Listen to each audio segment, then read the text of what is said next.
Ассалаумағалейкум, қарыздар ағайын, қалдарыңыз дәрігер жұмадан жарқынбек ұлы.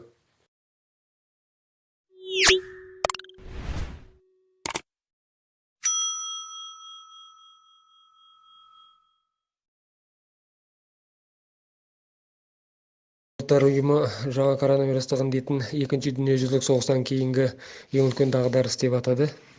Өткен жылдың аяғында Қытайда басталған бұл ауру бірнеше айдың ішінде әлемнің көптеген елдеріне таралды.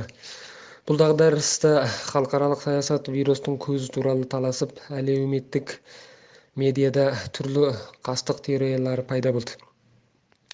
Осыған байланысты біз ірі академиялық журналдардың мақалаларына сараптама жасау арқылы ғылыми дәлелдерге сүйене отырып, бұл күмәндарға жауап іздеп көрейік, иншалла. Бірінші, бұл вирус қолдан жасалған ба? Қытайдың Ухань қаласы вирус ең алғаш байқалған және кеңінен таралған ауыр дәрежедегі апат районы есебінде қаладағы Хуанан теңіз өнімдері базары өткен жылдың желтоқсан айынан бастап үздіксіз вирус жұқтырғандарға диагноз қойылған себепті маңызды эпидемия көзі болып қаралды. Әдегенде әлем бұл вирус туралы көп нәрсені білмеді. Көптеген адамдар, әсіресе Қытайдың өз халқы, вирустың базардың жанындағы Ухань вирус зерттеу институтына байланысты болуы мүмкін деп ойлады. Қандай да бір нақты ғылыми дәлелдер келтірместен биохимиялық қару ретінде күмәнданды. Осыған байланысты Қытай билігі өзінің әккілігін асырып, Қытай мамандары вирустың көзі шетел болуы мүмкін деген ойды ортаға тастап, ары қарай жаламалы жазғыштар вирусты ақш Қытайға таратып жіберген деп айдаспанан бірақ шығарды. 2020 жылы наурызда Қытай мен ақш вирустың аталуы туралы дау асқынып, ақш президенті Трамп пен мемлекеттік хатшы Помпео жаңа қытайлық коронавирусын бірнеше рет Қытай вирусы және Ухань вирусы деп атады. Бұл Қытайдың наразылығын тудырды әрине. Қытай сыртқы істер министрлігі өкілі Жүрген Твиттерде вирус Уханьға індетті әкелінетін ақш әскери күштері болуы мүмкін деп жазды. Қытайлық шенеуніктің бұл сандырағы вирустың жасанды түрде жасалған туралы пікірталасты одан арман қоздырды әрине. Көп ұзамай ақш жоғары лауазымды тұлғалар, тіпті еуропалық және американдық бұқаралық ақпарат құралдары Қытай шенеуніктерін расталмаған жалған жаңалықтар таратуда жетекші болды деп айыптады. Интернеттегі бір топ маман мен сарапшылар бұл вирус қолдан жасалған болуы мүмкін деп мәлімдеме жасаған болды. Өйткені ол жасанды түрде шығарылған, бірақ әлі күнге дейін халықаралық ғылыми журналдарда жарияланған зерттеу нәтижелерінде вирус жасанды түрде шығарылуы мүмкін деген бірде-бір мақала жоқ. Керісінше, көптеген беделді зерттеулер вирустың жасанды емес, табиғи жолмен дамығанын растайды. Үстіміздегі жылдың ақпан айында беделді медициналық The Lancet, қазақшасы алдаспан деген атаумен аталады, The Lancet журналы 8 елдің 27 ғалымының бірлескен мәлімдемесін жариялады. Онда әртүрлі елдердің ғалымдары жаңа коронавирус гендік құрылымын талдау негізінде коронавирустың басқа да жаңа пайда болған патогендер сияқты жабайы жануарлардан тараған және жаңа коронавирустың табиғи емес шығу тегі теориясын қатты айыптады. Халықаралық Nature табиғат журналы наурыз айында ақш, Аустралия және Ұлыбритания сарапшыларының бірлесіп жасаған зерттеу мақаласын баспада жариялады. Онда вирустың ерекшелігі мен құрылымдары зерттеле келіп, вирустың RBD, яғни қайтадан бірігіп қабылдаушы аймақтары полигизозды бөліну нүктесі туралы зерттеу нәтижесі вирусты қолдан жасау мүмкін емес деген тұжырымға тұрақтады. RBD бұл вирустың негізгі тікен ағуызы, ол өзі паразит ететін жасушаны осы тікенімен іліп алады. Яғни тәждің пішінін көрсететін коронавирусының бөлігі. Зерттеушілер ағуыздардың адам жасушаларымен тиімді байланысу қабілетіне қазіргі ғылымның өресі жете алмайтынын, бұл да жасанды емес дейтін дәлелдердің бірі екендігін айтады. Вирустың кесетін жері бұл вирустың негізгі жасушаны ашуға арналған құралы.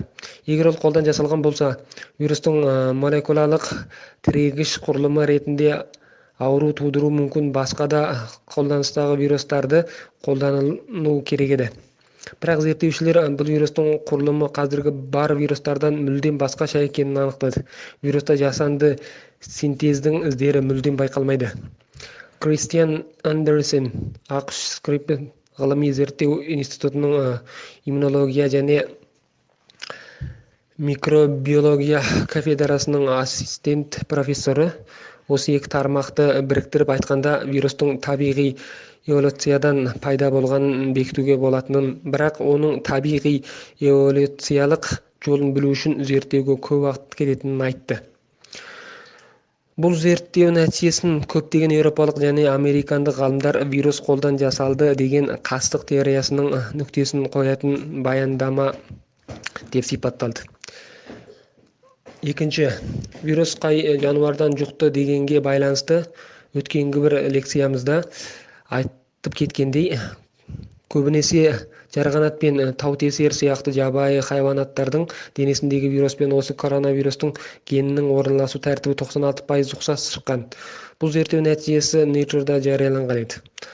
Ал үчүнчү сурак, вирус Кытайдын Ухань каласынан тараганбы деген суракка келсек, ашкараак кытайлар жогоруда аталган жабайы хайванаттарды типти чет элден сатып алып, әуелдесеңиз пысырмай жеп, пысырса да шала пысырып сога бергендиктен, сонун нәтижесинде адамдын денесинде вирус пленбай жылдар бою сайкесүүдүн нәтижесинде адамга жугатын гендик курулумга өзгөрүп, бүгүнкү осы кауптуу індетке айналган болуу керек деген әлемге әйгілі The Lancet алдаспан журналында жарыяланды. Көптөгөн беделди гылымий далилдерди бириктире отуруп, казыркы убакытта Кытайдын Ухань каласында болгон індет чет элден чыкканын көрсөтөтүн гылымий зерттөөлөр немесе клиникалык маалыматтар жок экендигин эскерместен, Кытай бийлиги бир нече рет гылымий дәйексөздерсиз Италия мен Америка Курама Штаты вирустун көзү деп жала жатты. Енді осы дәлелдерді, осы қорытындыларды жинақтай келе айтатын түйін сөзіміз. Қысқасы, бұл вирус тыныш жатқан Алланың әскері деп айтуға болады деп ойлаймыз. Ашқара Қытай сол әскерді оятқанымен қоймай, бүкіл әлемге Қытай коммунистік бийлігі әдейі таратты бұл вирусты. Бүкіл адамзат бірігіп, қаскүнем Қытай коммунистік партиясынан құртпай, осы сияқты оба қайталана беру мүмкін. Сонымен қатар, осы Қазақстандағы Қытай компаниясында Қытайлар әсіресе сол компанияларда қара жұмыс істейтін қара Қытайлар, осы Қазақстанда жабайы хайванаттарды ұстап аулап жейтін болса, онда бұл Қазақстанда басқа да бір аурулар тарату мүмкін деген қауіп жоқ емес. Сондықтан да осы Қытайларға деген тексертуді күшейтіп, қара Қытайларын жалпысы үлкен компаниялардағы, Қытайдың үлкен компанияларындағы қара жұмысшы Қытайларды Қазақстаннан шығарып жіберуді біз талап ететін кез әлде қашан келіп қойды, отандастар. Бүгінге айтатынымыз осы. Видеомыз ұнаған болса лайк басыңыздар. Сіздердің лайк басқаныңыз бізді қолдағандарыңыз, әрі көпшілікпен бөлісіңіздер, білімді бөліссеңіз көбейеді. Сонымен қатар арнамызға тіркеліңіздер, біздің тұрақты көрерменіміз болыңыздар. Сіздердің қолдап қуаттауларыңыз бізге ауадай қажет. Арнамыздың даму үшін ары қарай жалғасын табу үшін, иншалла. Ағайын, ауырмаңыз, келесі эфирде кездескенше аман сау болыңыз.